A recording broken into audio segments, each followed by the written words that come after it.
thank you, Yuichi, for sharing it on the screen for us. How much is enough? The farmer who was overcome by greed. There is a story by Leo Tolstoy about a land-hungry farmer who heard of a country so vast that land could be had for the asking. He traveled there and found it was true. The inhabitants and the chief all welcomed him, and the chief told him that he could help himself to any piece of land he wanted, as much as he could get around on foot in a single day. There is one condition, added the chief. You must start at sunrise and return to the place where you started before the sun sets. Start anywhere you like and go around marking the corners. Go as far and as wide as you please, but come back on time or you will gain nothing. That night the farmer lay awake with excitement at the thought of the vast tract awaiting him. In the morning he set off just as dawn was breaking and soon settled on a starting point for his land. Gradually his pace quickened to a trot. After going several miles, he marked another corner. Eventually he broke into a run, driven by the knowledge that the faster he went, the more land would be his. He came to what would have been a reasonable turning place and passed it by, his greed spurring him on. Finally, surprised to see the sun already high overhead, he marked the last corner and began to run back to the starting point. He barely took time to eat lunch. By mid-afternoon, he was worn out, but he threw off his coat and boots and kept running. The sky was red with sunset. His feet were hurt and bloody, and his heart was at the bursting point. But if he collapsed now, all his effort would be for nothing. He ran for all he was worth, his eyes on the goal. His effort was rewarded, for he made it back just in time, only to fall over, stone dead. His servant dug him a grave and buried him in it. In the end, all the land he needed was a plot 6 feet by 2. Tolstoy's farmer is not alone. Greed kills us all.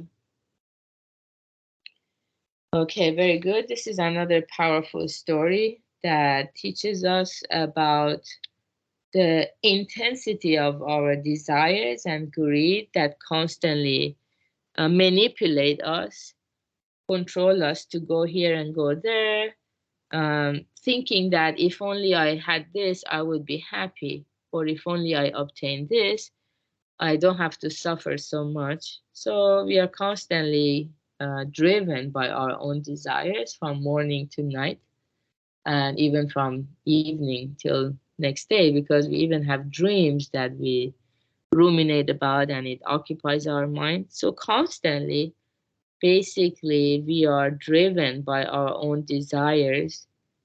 And now if there was some kind of a limit to these desires, yeah, it would be probably worthwhile to make so much effort to fulfill them and then find some happiness. But people who become spiritual, one of the reasons we become spiritual is that when we look deeply into our own mind, we realize that there is no limit to the number of desires that we can fulfill in order to become happy. Like, you know, being so thirsty and being on a boat in the ocean, we feel like, oh, I'm so thirsty, I have to drink water, but the only water we find is the salt water. No matter how much we drink the salt water, our thirst does not go away. Not only that, it gets worse actually. Yeah. Um, yeah, so that's the problem. When we don't have something, we crave it, we want to obtain it. But even after we obtain it, we want more and more and more of it.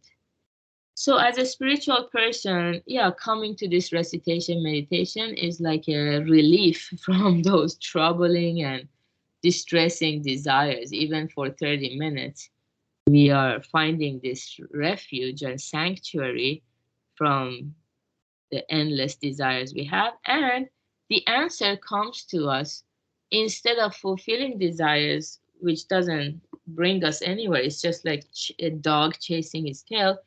We find joy in giving to others, sharing our time or resources with other people. That's the antidote to our endless desires. Actually, there are many studies done that instead of buying things for yourself, which is not going to bring us happiness, spend money gaining experiences. Um, Spending money when you're spending time with other people. By benefiting others, we benefit ourselves as well. And the happiness we experience will be very different quality from the happiness of fulfilling our self-centered desires. Now, this is only understood in practice. So, yeah, in the meetups, we talk a lot about it. So, yeah. Today is Wednesday, and we're going to have Karma Lab hosted by Yuichi at 5 p.m. Pacific time. And have a wonderful Wednesday, everybody. Bye.